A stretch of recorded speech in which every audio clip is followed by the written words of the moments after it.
Assalamualaikum warahmatullahi wabarakatuh. Alhamdulillah hamdan wa syukranillah amma ba'd. Kembali lagi bersama saya Dita. Kali ini saya akan men-share ke rekan-rekan terkait cara memilih perguruan tinggi yang cocok untuk rekan-rekan. Jadi bagi rekan-rekan yang saat ini lulus CPNS dengan ijazah SLTA ataupun juga D3, memang sebaiknya rekan-rekan melanjutkan pendidikan ke jenjang S1 agar di kemudian hari kalau rekan-rekan ingin terus bekerja di kejaksaan sampai pensiun, rekan-rekan akan mendapatkan eh, gaji yang lumayan dan juga pangkat yang cukup tinggi dan juga karir yang lumayan bagus. Untuk pendidikan sendiri, sebenarnya saya itu tidak pernah memikirkan untuk belajar di perguruan tinggi yang sudah bernama, karena biasanya kalau perguruan tinggi yang sudah bernama, sudah diakui di masyarakat, itu membutuhkan effort lebih untuk kita belajar di situ, untuk belajar, untuk uh, menyelesaikan pendidikan, kemudian untuk pembayaran itu biasanya membutuhkan effort lebih. Kita bisa memilih perguruan-perguruan tinggi yang tidak dilirik, sekolah tinggi, institusi yang tidak dilirik oleh masyarakat, yang persyaratannya sesuai dengan syarat untuk penyesuaian ijazah. Sebagai contoh, jurusannya sesuai, baik itu jurusan ekonomi, hukum, bahasa, dan juga komputer. Kemudian akreditasinya juga sesuai, akreditasi minimal B untuk S1, dan untuk S2 sebisa mungkin kalau rekan-rekan mau melanjutkan S2, akreditasi kampusnya cari yang A. Dan juga S3 juga seperti itu, karena kalau nanti ternyata rekan-rekan bisa memiliki karir di masa depan, itu akan menunjang pangkat rekan-rekan. uh, Kemudian untuk saran, saya menyarankan agar rekan-rekan tidak mengambil jurusan hukum, walaupun rekan-rekan sekarang bekerja di instansi hukum, tapi untuk tata usaha, semua tata usaha baik itu yang dari S1 non hukum, kemudian D3, kemudian SLTA, itu untuk jurusan hukum itu tidak prospek, karena tidak ada jenjang karir, masa depan juga tidak terlalu bagus, jabatan fungsional juga tidak jelas, dan untuk kinerja mungkin kita hanya bisa membantu para jaksa, dan kita tidak memiliki hak untuk mengatur diri kita sendiri. Oleh karena itu, saya sangat menyarankan bagi rekan-rekan untuk menghindari mengambil jurusan hukum. Dan jurusan apa yang saya sarankan? Ya, selain hukum otomatis, yang terutama adalah jurusan bahasa, baik itu bahasa Inggris, bahasa Cina, bahasa Indonesia juga boleh. Kemudian jurusan komputer, komputer itu juga bagus, karena nanti rekan-rekan yang ambil bahasa itu bisa jadi penerjemah. Penerjemah itu bisa sampai grade 13, grade yang cukup tinggi dengan tunjangan kinerja sekitar 10 jutaan.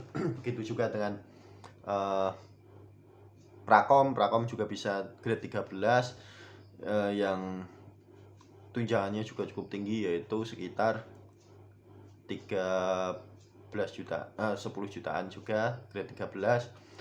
Begitu juga dengan auditor.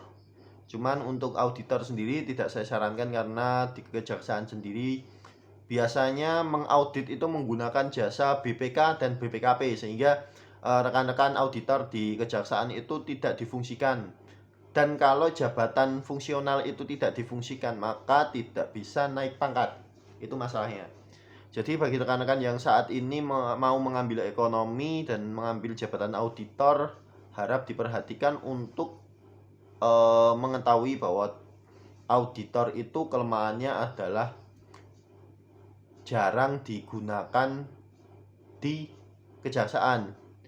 Jadi rekan-rekan mungkin tidak bisa mengisi angka kredit, walaupun memang pekerjaan itu tiap hari ada, tapi bukan pekerjaan yang sesuai dengan tupoksi rekan-rekan sebagai auditor, tapi pekerjaan lain yang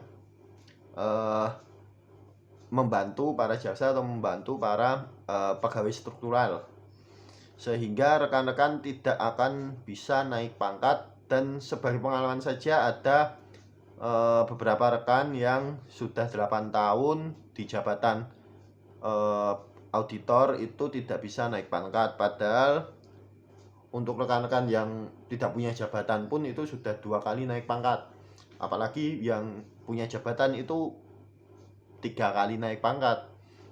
Maksud saya tidak, yang memiliki jabatan fungsional itu udah 3 kali naik pangkat, dan untuk auditor sendiri tidak bisa naik pangkat. Jadi rekan-rekan harus memperhatikan itu untuk yang mau memilih jurusan auditor. Kemudian pilihan kampus itu sebaiknya pilih yang murah. Kemudian akreditasinya baru terakreditasi barusan, misal tahun ini akreditasi, itu paling bagus. Jangan setahun lagi akreditasinya habis, tahu-tahu nanti ketika rekan-rekan lulus akreditasinya turun, kan malah repot. Jadi pilih yang kalau bisa pilih yang akreditasinya baru terakreditasi, minimal baik sekali atau B, dan kalau bisa yang A. Kemudian untuk S2 S3 sebisa mungkin cari yang minimal akreditasi kampusnya A. Baik swasta negeri tidak masalah, yang penting cari yang murah, cari yang mudah. Itu aja pesan saya. Kemudian bagi rekan-rekan yang bingung di tempat-tempat yang mungkin tidak bisa atau tidak ada kampus, bisa mengikuti pembelajaran kampus di universitas terbuka. Universitas terbuka sendiri sangat saya sarankan, karena saya juga mengambil perkuliahan di sana, dan harganya juga kompetitif dari kampus-kampus lain. Misal seperti hukum itu cuma satu semester 1.300.000, itu kan sama dengan per bulan itu enggak sampai 300, bahkan cuma 210 gitu. 210.000 bisa jadi sarjana ada ekonomi, ada hukum, ada akuntansi. Kalau yang informasi memang belum akreditasinya masih C, jadi belum disarankan. Tapi untuk yang hukum, ekonomi, akuntansi itu lumayan kalau rekan-rekan mau kuliah murah di UT. Kan misal selesai 4 tahun 1,3 juta, itu sama aja cuman 8 juta tambah 300 kali 8, berarti 3 juta kurang 600, 2 juta 400, jadi 10 juta 400 rekan-rekan sudah menjadi sarjana. Itu kalau rekan-rekan kuliah di UT. Itu kenapa UT untuk S1 itu sangat saya sarankan. Akan tetapi untuk S2 memang sebaiknya jangan di UT, walaupun bisa dipakai untuk penyetaraan ijazah karena akreditasinya B. Tapi kalau rekan-rekan nanti toh memiliki karir struktural, itu tidak bisa digunakan untuk menunjang kenaikan pangkat rekan-rekan, karena untuk kenaikan pangkat struktural itu pendidikan S2 S3 minimal akreditasi A untuk akreditasi kampus, dan UT sendiri masih akreditasi B. Untuk kampus-kampus yang sudah akreditasi A, biasanya itu yang lebih murah justru yang negeri untuk pendidikan S2 dan juga S3. Jadi saya sarankan bagi rekan-rekan yang mau S2 dan S3, cari yang kampus-kampus negeri yang tidak terlalu terkenal, tapi juga lumayan bagus. Kemudian akreditasi kampusnya A, kalau bisa akreditasi jurusannya juga A. Kemudian untuk rekan-rekan juga harap memperhatikan untung rugi ketika rekan-rekan misal ambil yang rekan-rekan dari D3 ya, itu kan pangkatnya 3C. 3C kalau rekan-rekan mau penyetaraan itu harus menunggu 3D. Nah, 3D 4 tahun lagi rekan-rekan juga sudah 3A. Maaf, 2B, 2D maksud saya. Untuk yang 3D3 itu kan pendidikan D3 itu pangkatnya 3C, 2C. Kemudian untuk penyetaraan harus menunggu 3C, 2D 4 tahun kemudian rekan-rekan sudah 3A. Nah, kalau rekan-rekan penyetaraan itu rekan-rekan pertama ruginya rekan-rekan akan mengurangi masa kerja. Kemudian kedua, rekan-rekan juga akan mengurangi masa pengabdian yang diakumulasi dari rekan-rekan. Nanti di next video akan saya jelaskan.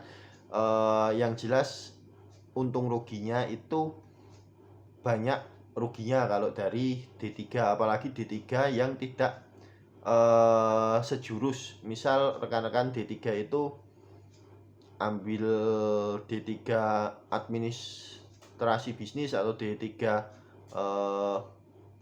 yang non linear, itu kan harus mengulang 4 tahun atau minimal 3 tahun. Nanti rekan-rekan akan lulus baru bisa